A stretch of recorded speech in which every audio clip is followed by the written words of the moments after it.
Quel est le chemin à suivre pour devenir le plus rapidement possible un développeur tech? Je ne te parle pas du petit développeur qui fait des petites missions. Je te parle d'un développeur tech à plein temps qui travaille dans des startups, des scale-up. Et je pense que tu es au courant, ça fait bien. Salut, c'est Julien. Alors je me suis posé la question, je me suis demandé quel serait le parcours que je suivrais si je devais recommencer ma carrière de développeur de zéro. Alors moi je suis développeur full stack, plutôt orienté front, et depuis 3 ans je travaille dans la tech, notamment avec des startups et des scale-up, des grosses boîtes qui lèvent des millions d'euros, des futures licornes, qui sait. J'adore l'énergie qu'on trouve dans cet environnement, j'adore bosser sur des produits innovants. Dans cette vidéo, je vais te donner une roadmap, mais pas une roadmap compliquée. Je vais te donner des points qui me paraissent vraiment importants. Je vais te parler des trucs en fait que tu utilises tout le temps dans des projets pour devenir un développeur front-end. Et je terminerai cette vidéo par les outils ou par des technos, des frameworks à utiliser qui me paraissent pertinents. Alors je rajoute un truc important, dans cette vidéo, je ne vais pas te parler de comment devenir un ingénieur logiciel. Tous les développeurs dans la tech ne sont pas des ingénieurs logiciels. Je ne vais pas te parler d'architecture, de structuration de données, d'algorithmie, de réfléchir à comment tu computes, quelles ressources ça te prend en mémoire, quelle est la rapidité d'exécution, quel est le coût serveur. Car oui, il y a des gens qui réfléchissent à ça. Mais c'est pas le sujet de cette vidéo, et d'ailleurs, je n'y connais pas tant que ça. Si tu es débutant en code et que tu veux devenir développeur front-end dans la tech, alors suis cette vidéo. Alors premièrement, quand on veut devenir développeur, évidemment, comme tu t'en doutes, on commence par HTML, CSS. Mais le truc, c'est de pas trop s'éterniser dessus. Vu que tu es un développeur qui veut créer des applications, tu n'as pas besoin d'avoir un niveau super élevé en CSS. C'est pas comme si tu créais des sites web. Quand tu crées une application, essentiellement, à 80%, c'est de la programmation. Et le niveau de CSS demandé n'est pas excessif. D'ailleurs, il faut savoir que le développeur lambda, le bon développeur qui crée quand même des applications en mission, n'est pas très bon en CSS. Même quelques années après avoir créé des applications, il n'intègre pas super clean, son CSS n'est pas super bien fichu. CSS c'est vaste, c'est capricieux à mettre en place, et il faut vraiment beaucoup pratiquer avant d'avoir une bonne maîtrise et d'intégrer des choses clean. Alors ce qui est difficile avec le CSS, c'est le fonctionnement en cascade, qui fait que des fois on s'y perd un peu, et aussi le fait que pour faire des choses, il faut utiliser plusieurs combinaisons de commandes. Par exemple, à l'époque, si tu voulais centrer un conteneur, il fallait faire position relative, ensuite margin 0 auto, et ensuite display table. Mais aujourd'hui, tu peux utiliser ce qu'on appelle les grids CSS ou les flexbox, qui simplifient les choses et qui te permettent plus de choses aussi. Donc si je recommence à zéro, j'apprendrai à intégrer, je passerai 3 jours pour apprendre la base sur HTML. Donc j'apprendrai ce que c'est que les divs, qu'est-ce que c'est qu'un body, qu'est-ce que c'est qu'un header, un footer, une section, un main. J'apprendrai la sémantique HTML, les bonnes pratiques. Important, j'apprendrai à créer des formulaires. C'est des choses qui reviennent régulièrement dans les applications. Donc voilà, pour apprendre la base HTML, ça peut aller assez vite et tu n'as pas besoin de tout savoir. Les autres choses peuvent venir petit à petit, c'est pas très grave. Ensuite, pour le CSS, ce qu'il y a à apprendre, c'est les grids CSS, les flexbox, c'est-à-dire ranger, organiser tes blocs comme tu veux sur l'écran, à gauche, à droite, les centrer, fonctionner en maçonnerie. Il y a plein de possibilités maintenant. Il faut apprendre aussi ce que c'est qu'un position, absolute, relative, fixed. Il faut apprendre à gérer les float left, float right, les margins, les padding. Et grosso modo, avec ça, tu as déjà une bonne base. Ensuite, ce qui peut être intéressant à apprendre dès le début aussi, c'est SAS. SAS, c'est du CSS, mais avec des fonctionnalités en plus. Ça permet de nester ton CSS aussi. Ensuite, tu pourrais aussi apprendre Styled Component, mais ça peut venir un peu plus tard. Ça presse pas vraiment. Alors voilà, tu as passé quelques jours sur HTML, CSS, tu as pris la base. Ensuite, ce qu'il faut, c'est surtout passer rapidement à JavaScript. Alors, quand je parle de JavaScript, je parle d'ECMAScript. Je parle des méthodes de base que tu utilises dans tous les frameworks et tout le vaste écosystème JS. Il faut savoir que si tu n'as pas une base solide en JavaScript, tu peux tout simplement pas apprendre React, Vue, Angular. C'est pas la peine, tu ne pourras pas suivre la formation. Donc ça, il faut vraiment le savoir. Il faut d'abord commencer par ECMAScript. Et moi, dans ma carrière de développeur, j'ai passé trop de temps à créer des sites WordPress. J'aurais dû apprendre JavaScript beaucoup plus tôt, ça m'a ouvert un nouvel horizon. Alors le truc merveilleux avec JavaScript, c'est que c'est à la fois un langage qui est front-end et back-end. JavaScript, c'est aussi le langage du web, des sites web, des applications web donc. JavaScript, ça se retrouve aussi dans les réponses d'API. Les API t'envoient une réponse en JSON. Le JSON, en fait, c'est du JavaScript. Alors voilà, le point intéressant, le point important, ce que tu as surtout besoin de savoir parmi les méthodes ECMAScript que tu utilises tout le temps, récurremment dans les missions de développement web, c'est savoir faire un fetch, c'est-à-dire faire une requête AJAX pour aller extracter la donnée d'une API. Tu as besoin de savoir faire des maps, les maps pour trier tes objets et des filters pour récupérer spécifiquement la data que tu veux dans ton objet.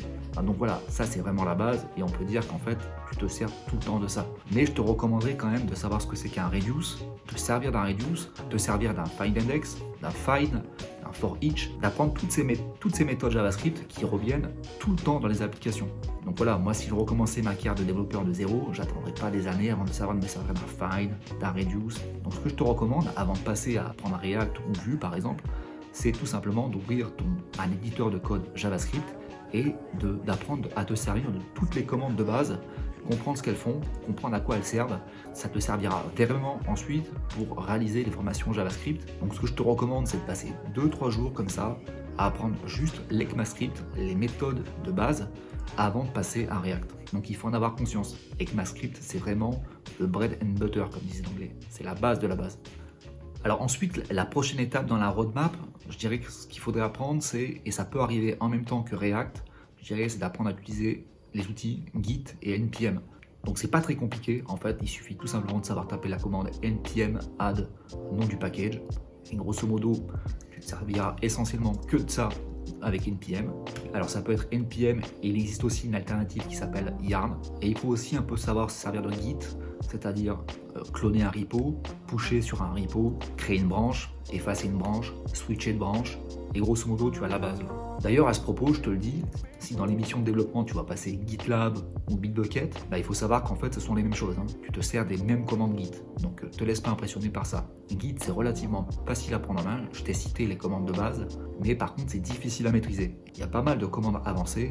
Et à plus long terme, tu seras capable de faire un Git rebase de ton code en conservant un historique propre, quand tu pushes ton code en production et qu'il y a un décalage entre ta branche de production et ta branche. Et tu verras, tu impressionneras pas mal de développeurs dans la classe. Alors la prochaine étape, c'est d'apprendre React maintenant. React, Vue ou Angular. Il faut savoir que React et Vue sont les plus publicités sur le marché et ça tombe bien, sont aussi les plus faciles à apprendre.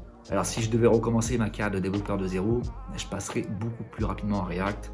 J'ai passé 4 ans à créer des sites WordPress avant de me lancer sur React. Un jour en fait j'en ai eu marre, je trouvais que ça payait mal.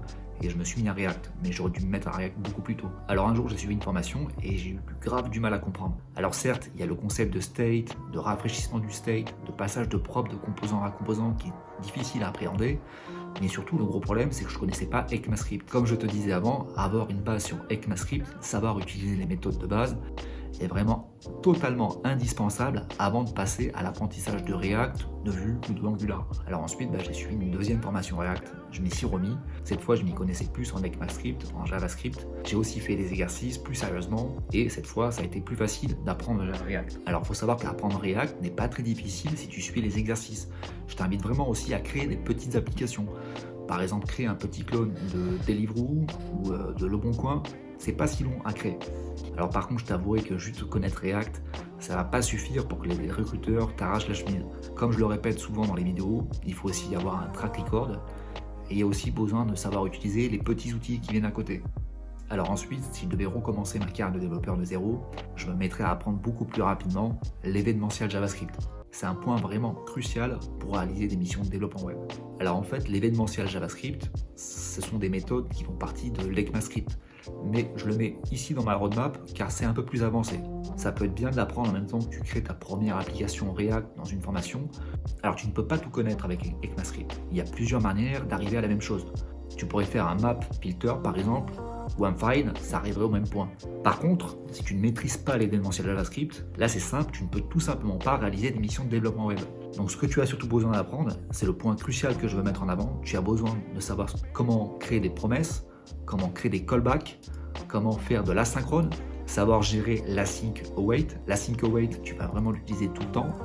Tu attends la réponse serveur avant d'exécuter la suite de ton code, ou parfois tu attends 2 réponses serveurs avant d'exécuter la suite de ton code. C'est un truc qui revient vraiment tout le temps. Tu auras aussi besoin d'utiliser le try catch, essayer quelque chose et essayer un fetch d'API. Si ça ne fonctionne pas ou qu'il y a une erreur, catch l'erreur, effectuer quelque chose quand tu caches l'erreur.